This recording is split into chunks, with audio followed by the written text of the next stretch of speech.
All right, one last midnight. Welcome back to another episode of Satisfactory. So things are slightly different from last time we were here, and that's because I spent a little time making some changes. I used to have, you know, the good old biomass plant, the biomass fuel plant somewhere in this area, and I decided because this is spanning out a pretty good distance, I wanted to move it into a different area. So I decided to put some foundation pieces up here and have my biomass and my biomass burners up in this general area over here. So they're producing. I've got 4 generators sitting here and waiting. I've got 4 generators running, actually 5 generators sitting and waiting. I've got a bunch of power poles coming off of this just so that we can connect all these up. And then here's my biomass fuel factory, and I'm producing biomass fuel, which is fantastic because I'm gonna need it for now until we find coal. And then the other thing that I did was I took some time and I expanded out the foundation and filled in this hole way over here. And of course, here is my concrete factory, and it's completely stopped right now because all 3 of those storage containers are full. But like I was saying, I extended out this foundation. I'm getting it ready for iron. I want to do some iron work. I want to get my iron factories going, and I started extending this out, and this is what I found, and I'm pretty freaking amazed by this.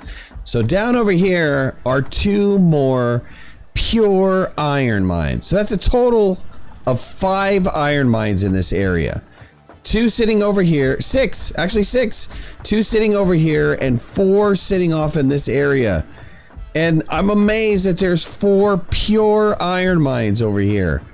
I'm just absolutely blown away by it. So I think what we're gonna do is we're gonna take one of these iron mines, this one in particular, and we're gonna extend that sucker out. These other 2 iron mines, I'm not entirely sure what I'm gonna do with just quite yet. One I actually have to blow up to be able to get access to it, but I will be getting access to it later. No need to worry about that.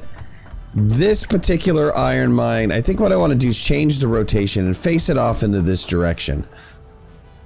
I should have enough room if I start accessing these other iron mines way over here in distance that I could utilize those. It seems like I have enough space that I could utilize those. And I also want to start thinking about where I'm going to put the space elevator. And I want to say that the space elevator is going to be really good to put somewhere in this general vicinity. And of course I need some stuff, right? I've got to make a bunch of plates. I've got to make a bunch of pipes. We have the concrete. We probably have the copper wire right now. I'm just thinking, you know, here is a good place for the space elevator. I might want to think about putting it someplace else. You know, someplace out of the way. I don't know if the space elevator will fit over in this area. Let's take a quick look here. Will it fit over here? Absolutely. It says I can't afford, meaning that it will fit.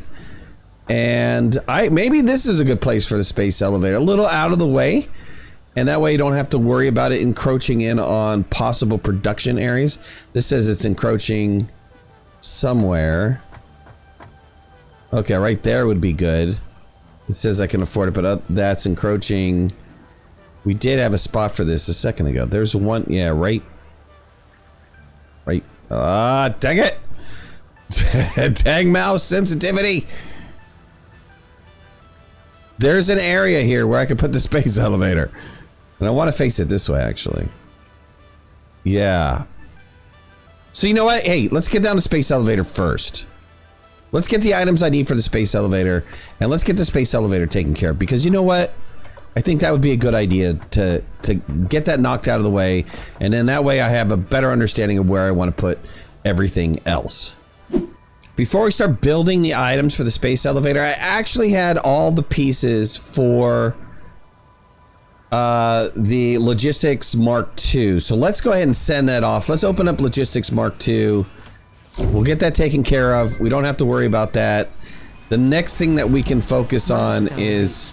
Improved versions of conveyor belts and conveyor lifts are now accessible. To encourage additional verticality, conveyor poles now have a stackable variant.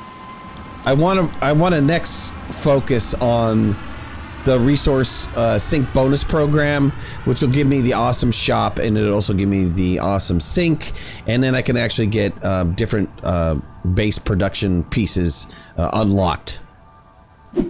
All right, got everything I need for the space elevator. Let's go ahead and put the space elevator down. I think this is a good spot for it.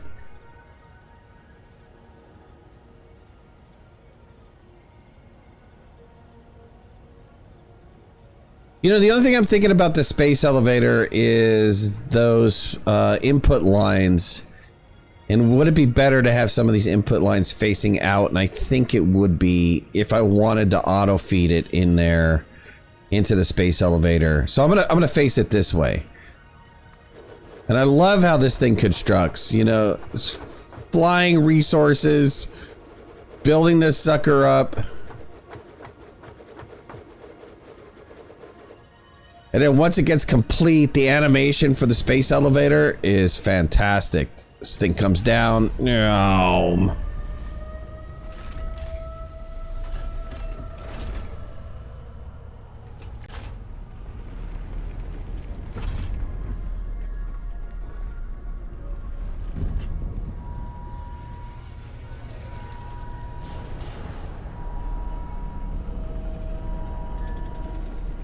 Slides in and then locks in place. Boom. That's it.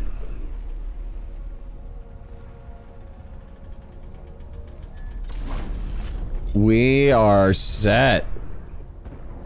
Okay, so for the space elevator to unlock the next tier, which is tier 3. So this will actually unlock tier 3 and 4. I will need to do smart plating, which is rotors and plates. Rotors and, the reinforced plates. So we're going to have to build rotors and reinforced plates, and luckily it's only 50 of these, which is not going to be too bad to get this unlocked. We're not going to focus on this right now because what I really want to focus on is getting iron up and running. And like I did with the one pure copper mine, I want to do that with one of these iron mines. I want to have one single mine dedicated to producing all the resources I need.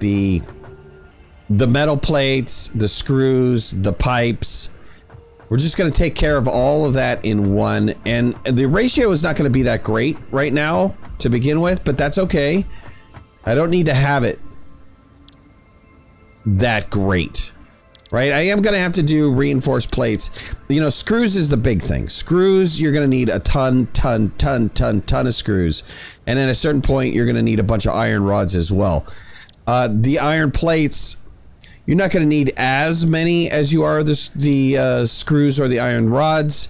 Absolutely the screws are on top of the whole list of things that need to be produced. But since we have so many iron mines, so many of them, I think it would be great to do one all-in-one kind of combination deal. So let's get that focus while we're here. Let's set up this milestone. And as a matter of fact, I take that back. Let me really quick just knock this milestone out because it is so easy to knock out. So let me just get the resources for this and open up this particular milestone. Let's add everything for the resource sink bonus program.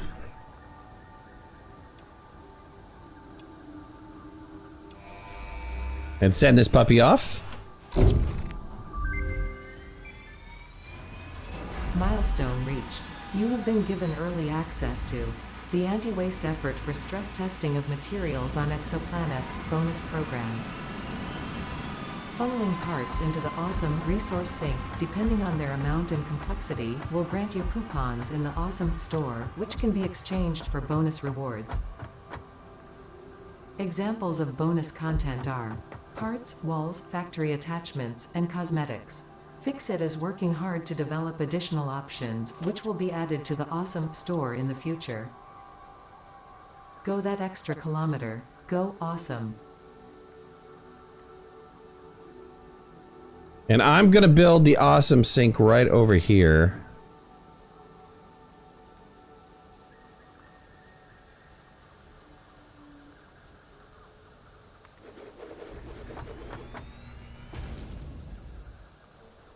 All right, then what I want to have to do is a Mark II lift to a Mark II conveyor belt into the awesome sink, because I want to be able to move stuff quickly into the awesome sink.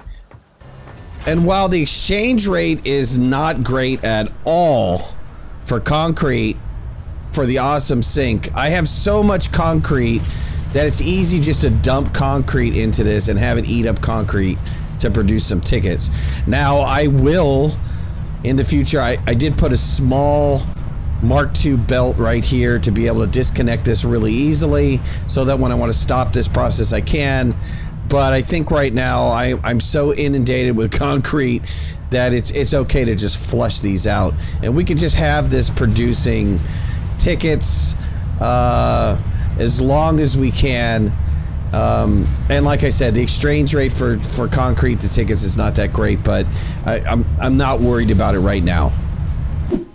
All right, I've changed my mind since the beginning of this video as to where I'm gonna place my all-in-one production facility for iron. I think I want to put it right here. I want to put it right in the front, facing this direction, so that my storage is, by the time it's done, my storage should be somewhere over here, which would make it pretty close to my all-in-one copper production facility storage, and I should be able to get easy access to both of those relatively quickly. So let's go ahead and place it this way, and before I even get started, let me put a splitter down and line it up with how I want it lined up, because I'm gonna need to move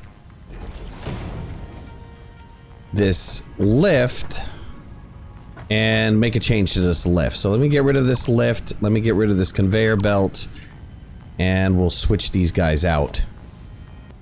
Okay, perfect. So I have a Mark II belt to a Mark II conveyor, which will then, you know, take this 100% pure iron ore out of this miner and split it off into two different directions. And so the first thing that I want to do is I want to set up a facility for just plates. So what I want to have is two smelters over here handling plates.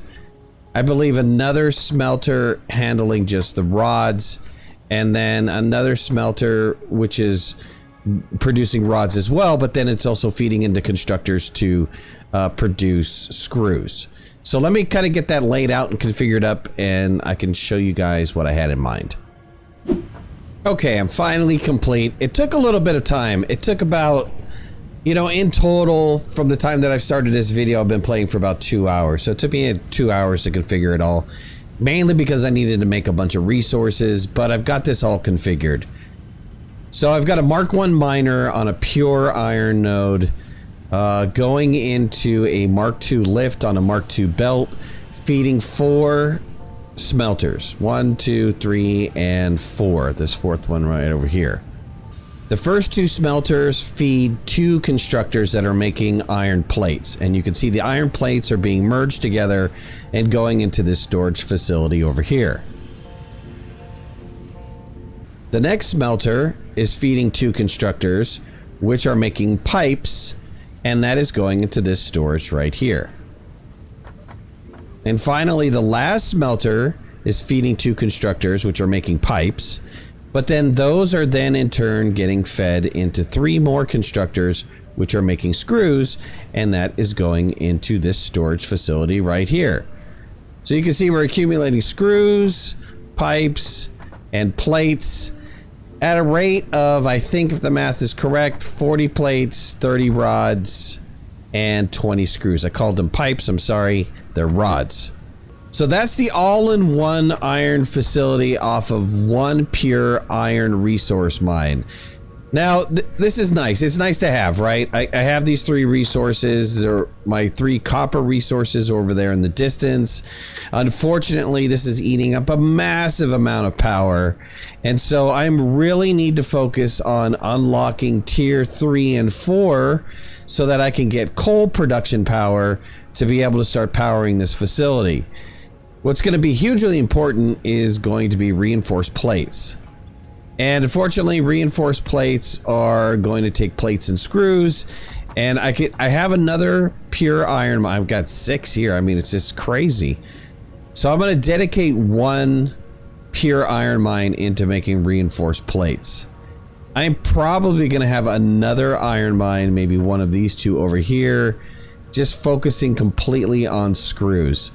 Mainly because I know screws are going to be hugely important in the future. Same with iron rods are also going to be important in the future, especially when we get to tier 5 and 6. And so those two might be used for those as well. These two off in the distance, actually, they might be good steel production. So I might hold those 2 iron mines off in the distance for steel production as soon as I can find coal, but that will be in the next episode. So I appreciate you guys joining me. Thank you so much. Hit that like button if you like the video.